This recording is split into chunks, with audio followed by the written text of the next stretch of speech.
2016년 3월에 구글 인공지능 알파고와 한국 바둑의 1인자였던 이세돌 구단과의 바둑 경기가 있었습니다. 여러분 혹시 기억하십니까? 이세돌과 알파고의 대결이라고 해서 여기서 누가 이겼나요? 예, 알파고가 이겼습니다. 알파고가 이세돌 구단을 4대1로 이기면서 국내에서도 이 AI, 인공지능 이런 것에 대해서 폭발적인 관심을 갖게 되는 그런 계기가 되었었습니다. 같은 해 2016년에 다보스 포럼이라고 하는 되게 유명한 그 회의가 있는데, 그 유명한 회의에서 인공지능 AI를 기반으로 일어나게 되는 4차 산업혁명이 일어날 것이다. 4차 산업혁명이라는 말을 처음 사용하기 시작하면서 이 AI가 또 전 세계적으로 대두가 되었습니다. 여러분이 산업혁명이라는 이 말이 굉장히 혁명이라고 하잖아요. 혁명. 그러니까 무엇인가 급격한 변화를 가져오는 그런 혁명적인 그런 발견, 발명, 그런 사건을 뜻합니다. 그러니까 실제 산업혁명이 일어나면서 인류 사회에 큰 변화를 가지고 왔어요. 1차 산업이었던 농사, 수공업 이런 거에서 공장이 가동되기 시작하면서 1차 산업혁명이 시작되고, 그리고 2차, 3차 산업혁명이 다양한 또 방법을 통해서 전기가 개발되고 또 컴퓨터가 일어났습니다. 무엇보다 지금은 이제 4차 산업혁명 시대래요. 지금은 이 AI, 빅데이터, 사물 인터넷 이런 것이 개발이 되면서 4차, 5차 산업혁명이라는 말까지 등장하고 있습니다.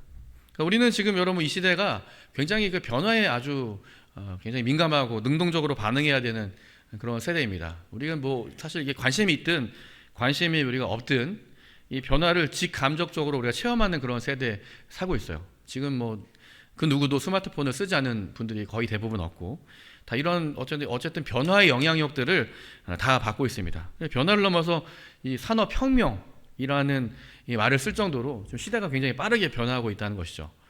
그래서 우리나라 이 기업에서 이런 4차 산업혁명, 이런 계속 변화하는 이런 시대에 맞춰서 미래에 가장 중요하게 필요한 직업 능력으로 꼽은 것이 문제 처리 능력, 대응력, 이런 능력이었습니다. 그러니까 시대가 빠르게 변화되는 가운데 이런 변화에 대응해서 자신의 역량을 발휘하는 문제 처리 능력, 이런 대응력이 필요하다는 것입니다. 물론 이 변화를 따라가지 못하면 뒤처지는 것이 좀 문제이기 마련입니다. 역사 이래로 이렇게 많은 변화들이 지금도 일어나고 있습니다. 하지만 여러분, 그렇게 많은 변화들이 있지만 이 세상 역사를 주관하는 것은 사실 산업혁명이나 어떤 혁명적인 어떤 변화들이 이 세상을 주관하는 게 아니에요. 이 세상의 역사를 주관하시는 분은 오직 하나님이십니다. 성경을 예로 들어보면 성경도 사실 이 문자로 기록된 하나님의 말씀이잖아요. 문자가 처음 우리가 되면서 문자라고 하는 우리 문화적인 도구로 성경을 담았는데, 성경이 창세기부터 요한계시록까지 기록되기까지 1500여 년에 걸쳐서 기록된 책으로 알려져 있습니다. 근데 이렇게 시대적인 간격이 1500년, 15세기, 16세기나 차이 나는 이런 시간적인 간격이 있음에도 불구하고 동일하게 이 하나님 나라, 하나님의 복음이 또 예수 그리스도가 어떻게 정말 이렇게 복음이 확장적으로 확장되고 증거되는가, 이런 말씀들이 정말 주제가 통일되는 걸 보면 정말 놀라울 따름이죠. 그렇다면 아무리 여러분 이 세대가 앞으로 이제 6차, 7차 혁명적인 변화가 일어나는 시대에도 우리에게 주어지는 이 본질, 이 사명, 이것은 분명하고 명확합니다. 무엇보다 이 복음만이 이 시대에 나타나는 다양한 우리 문제들, 대답할 수 없는 이런 문제들을 해결할 수 있는 영적인 문제 처리 능력이고 영적인 대응력이라는 이런 분명한 믿음이 필요하죠. 그것이 오늘 우리가 가져야 되는 이 영적인 자부심이고 사명이고 능력의 근원이라는 것입니다. 이 사도행전은 신약 시대에 정말 이렇게 시대가 많이 변하고 있지만 이 복음이 얼마나 이 시대에도 여전히 영향력 있는지 보여주는, 그걸 여실히 잘 보여주는 그런 성경이라고 할 수 있습니다. 사도행전 1장 8절에 보면 예수님께서 이제 부활하시고 승천을 하시면서 제자들에게 굉장히 중요한 시대적인 사명을 주세요. 우리가 정말 이렇게 시대가 빠르게 변하고 있지만 예수님이 이렇게 말씀하시죠. 하지만 이 세대에 우리가 휩쓸려가지 말고 오직 성령이 너희에게 임하시면 너희가 권능을 받고 예루살렘과 온 유대와 사마리아와 땅끝까지 이르러 내 증인이 되라 라는 예수님의 이런 말씀이에요. 예수님 말씀대로 정말 함께 기도하는, 성령의 임재를 사모하면서 기도하는 초대교회 성도들에게 정말 성령이 임하십니다. 그러자 정말 이 성령이 임하시면서 정말 예수님 말씀하신 대로 놀라운 이러한 변화가 일어나기 시작하는 거예요. 막 복음이 진짜 폭발적으로 증가하기 시작한 거예요. 사실 예수님 계시는 동안은 불과 글쎄요 12명 제자, 또 거기 초대교회 당시 마가의 다락방이라고 그곳에서 모여 기도하는 사람이 120명 이 정도에 불과하다면, 복음이 폭발적으로 막 증거되기 시작합니다. 3,000명이 돌아오고 5,000명 예수님 믿고 이런 변화, 이런 부흥이 일어나기 시작하죠. 물론 그 안에 숱한 핍박과 박해가 있었지만 계속 교회가 부흥하고 복음이 왕성하게 퍼져 나갔습니다. 오늘 함께 읽은 사도행전 8장 말씀, 우리 사도행전 말씀을 함께 읽었는데, 정말 예수님의 말씀대로 이제 예루살렘에 머물지 않고 이 복음이 이제 사마리아와 이 땅끝까지 어떻게 증거되고 있는지, 확장되어 가는지 이걸 잘 보여주는 그런 성경이라고 할 수 있어요. 비록 물론 앞에는 7장, 우리 8장 또 앞부분에 보면 스데반이 순교하게 되면서 예루살렘 그 교회에 큰 핍박이 일어납니다. 사람들이 막 흩어지게 되죠. 하지만 오히려 이 흩어지는 사람들을 통해서 복음이 진짜 예수님의 말씀대로 온 유대와 이 사마리아와 이 땅끝까지 확장되어져 가는 그런 이야기가 시작이 이제 사도행전 8장에 있는 말씀이에요.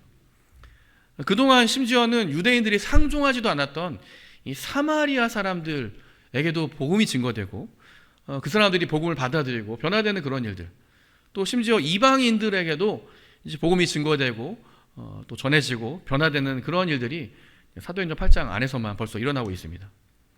이 사마리아에서 복음을 증거한 사람은 이 빌립 집사님이라는 분입니다. 예수님 제자 중에서도 빌립이 있는데, 오늘 여기 나오는 빌립은 7집사, 안수 집사님 중에 한 명인 빌립 집사님입니다.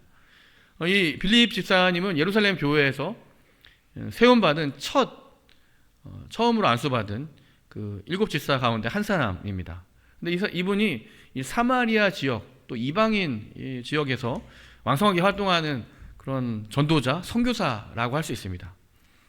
사도행전 8장은 이렇게 지금 이 빌립의 전도 사역, 이 선교 사역을 마치 선교 보고서처럼 자세하게 소개하고 있습니다.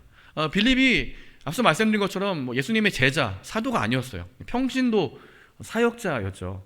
하지만 다른 사도들 못지않게 놀라운 사역을 감당했습니다. 오늘 말씀해 보면 예수님의 이름으로 병든 사람들을 다 치유하고 귀신을 쫓아내고, 또 복음을 전하면 많은 사람들이 예수님을 받아들이고 세례를 받고, 이런 일들이 지금 빌립이 전하는 이 사마리아 지역과 또 여러 지역에서 일어나고 있어요. 심지어 이 베드로와 요한이 사마리아가 너무나 이렇게 부흥하고 성장을 하니까 이 부흥 강사로 이 베드로와 요한이 초청받아 올 정도로 이 사마리아 교회가 날로 이렇게 부흥하고 성장했습니다. 여러분, 사도 바울이 쓴 서신서들을 보면 특별히 바울이 전도하여서 좀 세운 그런 교회들에 대해서는 바울이 좀 특별히 관심을 가지고 애정이 남다르다는 사실을 볼 수 있어요. 기도할 때마다 자신이 개척한 그런 교회들을 생각하면서 기도하고, 또 그 교회가 좀 부흥하고 또 좋은 소식이 있다라는 이야기를 들으면 마치 자기에게 일어난 일처럼 가슴이 뿌듯하고 기쁨이 넘친다고 이렇게 고백하는 장면이 나옵니다. 그럼 빌립도 마찬가지였어요. 지금 사마리아 지역에서 왕성하게 복음이 증거되고 성도들이 늘어나고 이제 사마리아 교회가 일어나고, 이런 일들을 보면서 빌립의 마음이 어땠을까요? 아마 무엇보다 기쁨이 충만했겠죠. 무엇보다 이 빌립이 아마 사마리아 교회를 어떻게 하면 앞으로 더 잘 성장할까, 어떻게 더 잘 사역할 수 있을까, 그렇게 많이 고민을 했을 거예요. 지금 연말이니까, 연말이 되면 이제 내년 사역도 구상하고 또 각 우리 기관들 총회가 이루어지고 이렇게 우리가 내년에 대한 어쨌든 우리의 준비와 기대들이 있지 않습니까? 이 빌립에게도 그랬어요. 사마리아 교회가 갈수록 성장하고 이렇게 부흥함에 따라서 이제 다음에는 어떻게 세워가고 어떻게 우리 성장시킬까라는, 어떤 식으로 사역을 할까, 아마 이런 부푼 기대와 꿈을 꾸고 있었을지도 모르겠습니다. 하지만 여러분, 사람이 마음으로 많은 일들을 계획할지라도 하나님의 뜻만이 온전히 선다는 그런 말씀이 있죠. 어느 날 갑자기 주의 사자 성령께서 빌립에게 나타나신 거예요. 그리고는 이 빌립에게 아주 특별한 명령을 내리십니다. 이런 말씀이에요. 오늘 26절 말씀에 비슷하게 나와 있는데, 야, 빌립, 너 이제 사마리아 이제 교회에서 떠날 때가 됐어. 지금 떠나라고요? 지금 이제 빌립 막 이제 사마리아 교회가 왕성하게 일어나고 있는데요. 아니야. 너 이제부터 일어나서 남쪽으로 향해서 예루살렘 가사로 내려가는 길까지 가라. 이렇게 말씀하신 거예요. 그 이후로 물론 빌립이 사마리아 이 땅을 방문할 기회가 있었는지 모르겠지만, 어쨌든 빌립이 전혀 기대하지 않았던 하나님의 그 부르심에 따라서 이제 빌립은 곧바로 일어나서 이제 예루살렘에서 이제 가사로 내려가는 그 길까지 가야 됐습니다. 무엇보다 그곳이 이 광야였습니다. 광야. 26절 뒷부분에 보면 그곳은 광야라 이렇게 되어 있는데, 여러분 사마리아에서 왕성하게 전도 사역을 잘 감당하고 있는, 교회 사역을 잘 감당하고 있는 이렇게 이 빌립에게 왜 굳이 저렇게 멀리 떨어져 있는, 진짜 지리상으로는 한 120km 떨어졌다고 하는데 그렇게 멀리 떨어져 있는 가사로 보내시는 이유가 뭘까요? 그것도 사람들이 많이 모여있는 아주 뭐 대도시 이런 것도 아니고 사람이 별로 없는 이런 광야 길로 보내시는 하나님의 뜻이 과연 어디에 있을까요? 이거말로 전련당비 아닙니까? 빌립이 굉장히 좀 하여튼 전도에 좀 능력이 있었던 것 같아요. 빌립이 전도하면 정말 많은 사람들이 예수님께 돌아오고 이런 일이 있었기 때문에, 빌립같이 이렇게 유능한 전도자라면 더 사람이 많고 더 좀 쓸모있는 그런 곳으로 정말 하나님 보내셔야 되는데, 이 광야 같은 지역으로 보내시는 이유가 무엇이었을까요? 빌립에게도 아마 납득할 수 없는 명령이었을지 몰라요. 여기서 우리가 읽은 성경에는 여기는 빌립이 뭐 어떻게 생각했다 이런 거는 나와 있지 않지만, 아마 빌립의 마음에도 그런 마음이 들지 않았을까요? 왜 하나님이 굳이 잘하고 있는데, 잘 감당하고 있는데 왜 가라고 하시나? 또 오늘 말씀해 보면 왜 가라고 하시는지 말씀도 안 해주세요. 뭐 가서 누구를 만날 거야 이런 것도 말씀해 주지 않으세요. 또 어디로 정확히 가야 되는 것도 정확히 목적지가 나와 있지 않아요. 그냥 아브라함처럼 마치 내게 지시할 그곳으로 가라, 이런 그냥 그곳으로 가라는 주님의 명령뿐이었습니다. 여러분, 하지만 하나님의 이런 특별한 부르심에는 낭비가 없어요. 하나님의 부르심에는 후회하심이 없습니다. 빌립도 그것을 너무나 잘 알았고, 그래서 두말하지 않고, 그래도 오늘 말씀해 보면 순종을 합니다. 그래서 그곳으로 가요. 여러분, 이 복음의 능력이라는 것은 바로 이와 같은 이런 곳에서 나타나는 것 같아요. 이 복음의 능력은 이렇게 순종할 때 나타납니다. 그러니까 복음 자체가 능력 있는 것도 사실이지만, 복음의 능력이 우리의 삶에 나타나기 위해서는 반드시 순종을 통해서 나타나게 돼요. 빌립이 이렇게 순순히 하나님의 명령, 이 부르심에 순종할 수 있었던 이유는 이미 빌립이 하나님의 복음의 능력을 경험했기 때문에 그래요. 사마리아에 가서 이런 이미 경험했잖아요. 사마리아에서 복음의 이 능력, 성령의 능력을 경험했습니다. 아마 빌립이 사마리아에서 전도 본인 했지만 아마 빌립 자신도 굉장히 깜짝 놀랐을 거예요. 여러분, 이 지역이 사마리아 아닙니까? 원래 사마리아는 어떤 지역이에요? 유대 사람들하고 좀 상극인 사람들입니다. 원래 유대 사람들하고 잘 친하게 말도 섞지 않는 그런 사람들이에요. 유대인들도 사마리아인을 싫어했지만 사마리아인도 유대인들을 그렇게 환영하지 않았습니다. 근데 유대인인 빌립이 이 사마리아에 가서, 사실 뭐 빌립이 헬라인이라는 말도 있지만 어쨌든 이 사마리아에 가서 이렇게 복음을 증거하고 이렇게 하는 걸 보니까 사람들이 갑자기 순순히 복음을 받아들이는 거예요. 그렇게 생각하지도 않았는데 순순히 자신이 전한 이 복음을 받아들이기 시작했습니다. 그리고 믿는 사람들이 갈수록 많아지고 부흥하는 모습을 보면서 깜짝 놀랐습니다. 그러면서 마음에 아마 이런 확신을 가졌을 거예요. 사실 여러분, 빌립이 글쎄요, 다른 사도들이나 다른 여러 안수 집사님들, 그 7 집사님들보다 훨씬 더 말을 잘하고 뛰어나고 이랬을까 그러지 않았을까, 그건 우리가 알 수 없습니다. 하지만 빌립에게는 분명한 확신이 있었습니다. 이게 내가 하는 게 아니라, 내가 잘해서 그런 게 아니라 성령께서 하시는 일이라는 확신이요. 그 성령의 능력을 믿고 순종했기 때문에 사마리아에서도 빌립이 가는 곳마다 이런 복음의 능력, 이 복음의 역사가 일어나는 거예요. 저는 10여 년 전에 인도에 단기 선교 간 적이 있습니다. 그때도 제가 청년 사역을 하고 있어서 이 청년들과 함께 인도 단기 선교를 갔는데요. 인도라는 지역이 힌두교가 왕성한 지역입니다. 인도가 힌두교가 국교처럼 하기 때문에, 그래서 인도에서는 뭐 복음을 대놓고 증거하거나 노방전도 하는 거는 금지가 되어 있습니다. 법적으로 금지가 되어 있어요.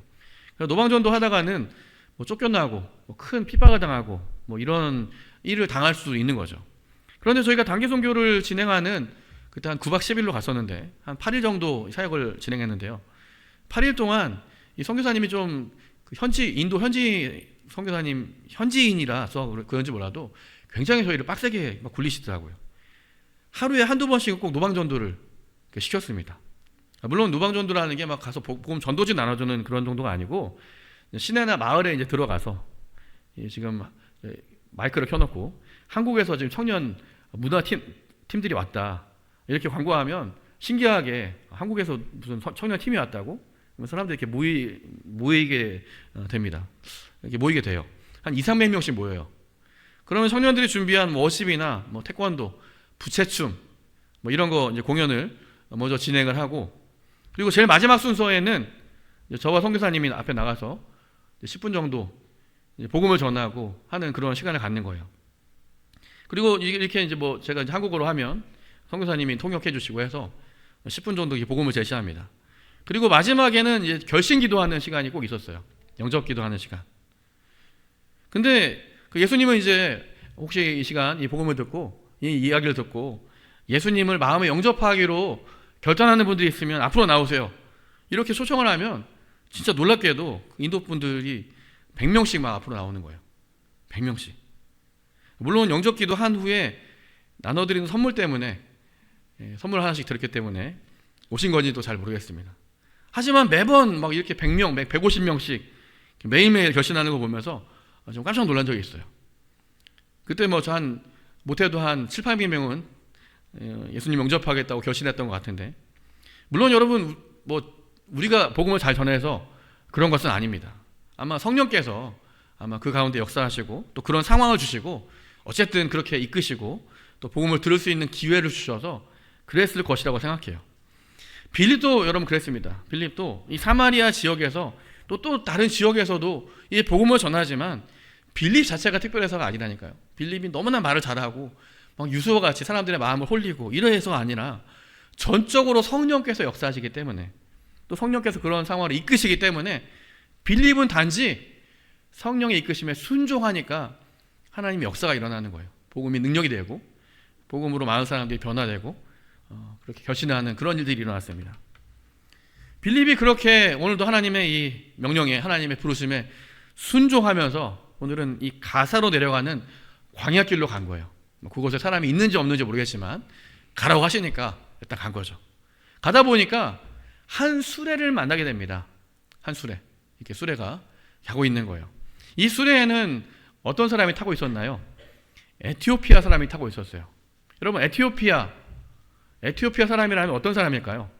아마 북아프리카 쪽, 이제 에티오피아가 북아프리카 그 지역 아닙니까? 이제 아프리카 쪽 어떤 사람이다 보니까 대강 상상이 되시죠? 피부도 좀 까무잡잡한 흑인이었을 것 같습니다. 그런데 이 사람은 단지 그냥 평범한 아프리카, 에티오피아 사람 이런 게 아니었습니다. 27절에서 이 사람을 이렇게 소개하죠. 이 사람은 에티오피아 사람인데 에티오피아 여왕 간다게의 모든 국고를 맡은 이 고위직 관리였다. 뭐 이렇게 소개하고 있어요. 이 여왕 일을 돌봐야 되기 때문에 또 왕실의 두터운 신뢰를 얻기 위해서는 내시가 되어야 되지만 어쨌든 에티오피아 내에서는 굉장히 영향력 있는 그런 사람이었다는 것을 오늘 이 성경 통해서 우리가 알 수 있습니다. 이렇게 이방 사람이었던 에티오피아 사람이, 그것도 높은 지위에 있던 사람이 오늘 말씀해 보니까 예배를 하기 위해서 예루살렘에 왔다 갔다는 거예요. 참 이것도 참 놀라운 일인 것 같아요. 이방인인 에티오피아에서 여러분 그 예루살렘까지 2,500km 정도 떨어졌다고 합니다. 이렇게 멀리 떨어진 이렇게 지역을 또 예배를 하기 위해서 예루살렘에 왔다 갔다는 것도 굉장히 신기한 일입니다. 게다가 지금 여러분 이 사람이 뭐 하고 있습니까? 지금 성경을 읽고 있어요. 이 성경을 여러분 사실은 아무나 소유할 수 있는 그런 책이 아닙니다. 우리처럼 지금처럼 막 성경책 들고 다니고 뭐 그럴 수도 없었고 평민들이 성경책을 소유했다, 이런 건 사실 거의 뭐 흔하지 않은 그런 일. 예수님도 심지어는 회당에 가서 성경을 읽어야 될 정도였으니까 평민들이 성경을 소유할 수가 없었어요. 근데 에티오피아 내시는 성경을 소유한 사람이었어요. 어느 정도인지 우리가 짐작이 가시죠. 근데 실제 배경을 찾아보니까 이 사람이 지금 읽고 있는 이 성경이 이제 구약 성경이겠죠. 근데 이 구약 성경일 것이고, 학자들에 의하면 아마 이 성경은 헬라어로 번역된 70인역 성경이었을 것이다, 이렇게 추정을 합니다. 70인역 성경이 되게 중요해요. 70인역 성경이 BC 250여 년경, 그러니까 예수님이 오시기 전 한 250여 년 전에 북아프리카였던 알렉산드리아에서 우리 이제 율법학자들이 모여서, 구약학자들이 모여서 번역한, 헬라어로 번역한 성경이 70인역 성경입니다. 마치 여러분, 우리가 이제 내년에 우리가 이제 개역개정판 읽지 않고 이제 세번역 성경 읽는 것처럼 좀 사람들이 읽기 편하고 읽기 쉽게, 이제 원래 구약 성경 히브리어로 기록되어 있는데 헬라어로 번역된 이 성경이 70인역 구약 성경이었어요. 지금 에티오피아 이 내시가 지금 관리가 읽고 있는 이 성경이 아마 이렇게 헬라어로 번역된 70인역 성경이었을 것이다, 이렇게 추정을 하는 거죠. 왜냐하면 이 사람이 지금 북아프리카의 고위층, 귀족층, 이런 사람들, 교양 있는 사람들이면 뭐 얼마든지 뭐 교양을 위해서 책 한두 권씩, 비록 우리처럼 이런 형태의 책은 아니겠지만 그런 거 꽂아놓지 않았겠습니까? 게다가 또 성경, 이게 하나님의 말씀이래, 관심을 가지고 아마 고위층이었던 이 사람도 아마 어디서 구했을 것 같아요. 근데 읽다 보니까 이것이 진짜 하나님의 말씀이라는 것을 깨닫게 된 거죠. 하나님 믿게 되고, 그래서 정말 2,500km나 떨어져 있는 이 에티오피아에서 예루살렘까지 평생 한번 올까 말까 한 이 성지순례를 지금 이 에티오피아 내시가 왔다가 지금 가는 중인 것입니다. 근데 여러분, 예루살렘에 이 사람이 왔다 갔지만 이분의 상황을 한번 상상해 보는 거예요. 이방인에다가 내시였던 이 에티오피아 사람이, 물론 고위직 관리에 있지만 아마 성전에 들어가서 아마 예배드린 것은 좀 극히 제한적이었을 거예요. 왜냐하면 성전이라는 곳이 이방인들이 들어갈 수 있는 지역이 또 한정적이고, 또 이방인들 중에서도 이 사람이 지금 내시잖아요, 내시. 그렇기 때문에 성전에 들어가는 것이 굉장히 극히 제한적이었습니다. 아마 환영받지 못한 그런 손님이었을 거예요. 사실은 성경을 읽으면서 궁금한 것도 굉장히 많았을 텐데 좀 속 시원하게 이런 성경의 궁금증을 해결도 제대로 못 받고 좀 가급한 마음을 가지고 지금 에티오피아 다시 고향으로 돌아가는 중이었습니다. 그래서 돌아가는 수레에서도 지금 하는 일이 뭐예요? 아직 푸지 못한 이런 숙제 같은 하나님 말씀이 진짜 무엇인가, 성경에서 눈을 떼지 못하고 지금 수레에서도, 흔들리는 그 수레에서도 성경을 읽고 있는 겁니다. 이분이 얼마나 여러분 준비된 사람이에요. 하나님께서 이 에티오피아 내시를 주목해서 보셨습니다. 그 마음을 잘 아시고 그 영혼의 가급함을 누구보다 잘 이해하셨어요. 그래서 이 사마리아에서 이방인에게 누구보다 복음을 잘 전하고 복음을 또 잘 효과적으로 전하는 이 전도자로 준비된 이 빌립을 급하게 지금 에티오피아 내시 이 사람에게 광야길로 파송하신 거예요. 아마 그 중에서 아마 제가 생각하기에 빌립이 아마 에티오피아 내시와 말할 수 있는 언어가 또 준비된 사람이 아닐까 싶어요. 빌립은 그렇게 이 성령이 이끄시는 대로 이 사람에게 찾아온 것입니다. 그에게 가까이 갔어요. 마침 가까이 가서 보니까 이 사람이 그 구약 성경 중에서 이사야서 말씀을 읽고 있었습니다. 30절 말씀 보시면 이렇게 되어 있죠. 같이 한번 읽어볼까요? 시작. 빌립이 달려가서 선지자 이사야의 글 읽는 것을 듣고 말하되 읽는 것을 깨닫느냐, 이렇게 지금 물어보는 거죠. 지금 이사야의 글을 읽는 것을 빌립도 알았어요. 열심히 지금 성경을 아마 이렇게 소리내서 읽는 거죠. 계속 마치 자기가 봤던 것처럼 회당이나 성전에 가니까 이렇게 소리내서 읽더라. 자기도 이렇게 소리내서 읽어봤지만 사실 읽고 있지만 이 사람이 깨닫고 있대요, 깨닫고 있지 못하대요. 31절 말씀해 보면 이렇게 고백합니다. 같이 읽습니다. 시작. 대답하되 지도해주는 사람이 없으니 어찌 깨달을 수 있느냐 하고 빌립을 청하여 수레에 올라 같이 앉으라 하니. 지금 예루살렘에 갔다 왔는데 누구도 이 사람을 제대로 상종해주지 않는 거예요. 이방인인데다가 내시에다가 얼굴도 까맣고, 이런 사람은 누가 사실 상대해 주겠습니까? 그래도 누가 가르쳐주는 사람이 없는데 내가 사실 영적인 그런 갈급함을 가지고 이 먼 거리로 왔지만 나 아무도 이렇게 상대해 주지 않아서 이런 갈급함을 가지고 간다. 근데 마침 또 빌립이 그 자리에 하나님 보내셔서 속 시원하게 속 시원한 이 답답한 이 마음을 가진 이 에티오피아 내시에게 정말 필요한 속 시원한 해답과 같은 그런 복음을 제시하고 있습니다. 그가 지금 특별히 에티오피아 내시가 읽고 있는 성경이 이사야서 53장 말씀이에요. 마침 이 에티오피아 지금 이사야서 53장 도살자에게 끌려가는 어린 양 이런 내용인데 이사야서 53장은 예수님을 예언한 말씀이에요. 예수님의 고난, 예수님의 십자가 이런 순환을 기록한 그런 성경이 이사야서 53장입니다. 그가 찔림은 이런 말씀도 53장에 있죠. 빌립은 이 말씀을 토대로 너무나 적절한 이 말씀을 토대로 이 성경에 나타난 지금 이 메시아 예수님에 대해서 소개해 줍니다. 또 이 말씀을 토대로 이렇게 증거하기 시작했죠. 예수님이 누구시고 예수님이 어떤 일을 하셨고 예수님을 믿어야 구원받는다. 아마 이런 복음을 전했을 거예요. 그러자 이 사람이 두말 잔소리하지 않고 곧바로 거기서 예수님 받아들이고 영접하고 예수님 믿고 세례까지 받게 된다라는 그런 말씀이죠. 여러분 이렇게 지금 이 복음이 증거되고 복음을 받아들이고 변화가 일어나고 이렇게 대화를 이어가면서 여러분 이 중에서 에티오피아 내시와 이 빌립 이 두 중에서 누가 가장 감격스럽고 기뻤을까요? 누가 깜짝 놀랐을까요? 저는 물론 에티오피아 내시도 너무나 감격스러운 순간이죠. 드디어 예수님 영접하고 만나서 변화되는 그런 순간이니까. 하지만 제가 보기에는 더 놀라고 감격하고 기뻤던 사람은 이 빌립이었을 것입니다. 빌립은 아마 속으로 그제서야 이제 무릎을 탁 치면서 깨달았을지 몰라요. 아, 이거였구나. 내가 지금 사마리아에서 열심히 열정적으로 사역을 감당하고 있는데 성령께서 나를 이렇게 부르신 이유가 바로 여기 있었구나. 생각지도 못했는데 정말 이 사람에게 어느 누구보다 어느 그 무엇보다 이 사람에게 정말 복음이 필요했구나.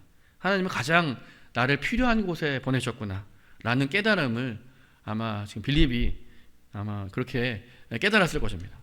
여러분 성령의 이끄심은 때로는 여러분 그렇게 측량할 수가 없습니다. 때로는 우리의 생각을 뛰어넘고 때로는 사실 이해할 수 없는 그런 식으로 주어지기도 해요. 이게 분명히 우리가 하나님의 기뻐하시는 일을 하는 것 같음에도 불구하고 결과적으로 사실 그렇게 좋은 결과가 일어나지 않거나 사실 기대하지 않은 그런 방법으로 우리가 일이 진행될 때 우리가 이해할 수 없는 방법으로 성령께서 우리를 이끄실 때가 있습니다. 하지만 여러분 이것이 성령의 부르심이 성령의 이끄심이 분명하다면 나를 향한 또 누군가를 향한 하나님의 특별한 계획이 있음을 우리는 믿어야 합니다. 여러분 연인들은 100일, 200일, 1주년 이런 특별한 날에 이벤트를 준비합니다. 서로 기념일이 될 만한 선물을 준비하고 특별한 이벤트를 통해서 그날을 축하하고 축복하고 하는 그런 날이죠. 여러분 성령의 이끄심에도 저는 이런 특별한 이벤트가 있다고 생각해요. 성령의 이끄심에는 변화라는 이벤트, 열매라고 하는 특별한 선물이 있습니다. 근데 무엇보다 저는 성령께서 주시는 특별한 이 이벤트는 세상이 줄 수 없는 큰 기쁨이다 라고 믿습니다. 39절에 보면 성령이 이 가운데 역사하시니까 여러분 어떤 일이 일어났을까요? 같이 한번 읽어볼까요? 39절 시작. 둘이 물에서 올라올새 주의 영이 빌립을 이끌어간지라 내시는 기쁘게 길을 감으로 그를 다시 보지 못하니라. 여러분 빌립은 사실 그 자리에서 복음을 증거하고는 그대로 사라져버립니다. 성령께서 그냥 데리고 가세요. 하지만 빌립 내시가 에티오피아 내시가 그걸 놀라지 않아요. 오히려 그 길을 기쁘게 이제 복음을 받아들이고 예수님 영접했으니까 기쁘게 가게 됩니다. 이 안에 기쁨이라고 하는 특별한 하나님의 선물을 주신 거예요. 또 앞에도 빌립이 열심히 전도했던 사마리아 이 복음의 현장에도 오늘 사도행전 8장 8절에 보면 이런 큰 기쁨이 있었어요. 우리 8절 말씀해 보면 그 성, 사마리아 성이거든요. 그 성에는 큰 기쁨이 있더라. 성령께서 이끄시고 성령께서 복음이 역사하신 성령의 능력이 나타나는 그 현장에 정말 하나님이 성령께서 큰 기쁨이라는 정말 이벤트와 같은 선물을 우리 가운데 주신다는 것입니다. 저는 하나님은 오늘 우리에게도 이런 기쁨을 주시기 원하신다고 믿습니다. 우리의 다양하게 힘들고 어려운 슬픔이라는 상황이 변해서 기쁨이 되게 하시고 근심 대신 슬픔 대신 찬송을 주시기 위해서 무엇보다 성령께서 우리를 함께 하시고 우리를 이끄시고 인도하신다고 믿어요. 우리는 당시 여러분 그러면 우리는 단지 성령의 이끄심에 순종하면 되는 것입니다. 비록 때로는 이해할 수 없지만 때로는 우리가 다 그거를 우리가 그 모든 것을 다 받아들일 수 없지만, 받아들일 수 없을 것 같이 느껴지지만, 하나님이 성령님께서 이끄신다는 것이 분명하다면 우리는 순종하면 됩니다. 우리를 통해서 하나님 나라가 확장되고 복음이 증거되고 우리를 통해서 하나님의 놀라운 역사가 일어날 것이기 때문에 우리는 단지 그냥 성령의 부르심에 순종하는 것입니다. 저는 그런 의미에서 오늘 함께 우리 수요 기도회, 수요 저녁 예배로 모인 우리들 함께 우리가 기도할 때, 그렇기 때문에 하나님 우리에게 이 성령의 부르심에 좀 민감하게 해주십시오. 우리가 더욱더 기도해야 될 때라고 믿습니다. 전 성령의 이끄심에 민감하게 잘 따라갈 수 있도록, 때로는 우리가 이해할 수 없을 때라도 이게 성령의 우리 부르심이 분명하다면, 우리가 하나님 말씀을 통해서 성령께서 우리 가운데 주시는 그런 말씀이라면 좀 순종할 수 있는 그런 민감함 주시죠. 정말 순종하면서 하나님의 역사가 나타날 수 있는 그런 영적인 능력 주시옵소서. 그렇게 정말 기도하고 하나님의 은혜를 사모하는 우리 모든 성도님들 되시기를 주님의 이름으로 축원합니다.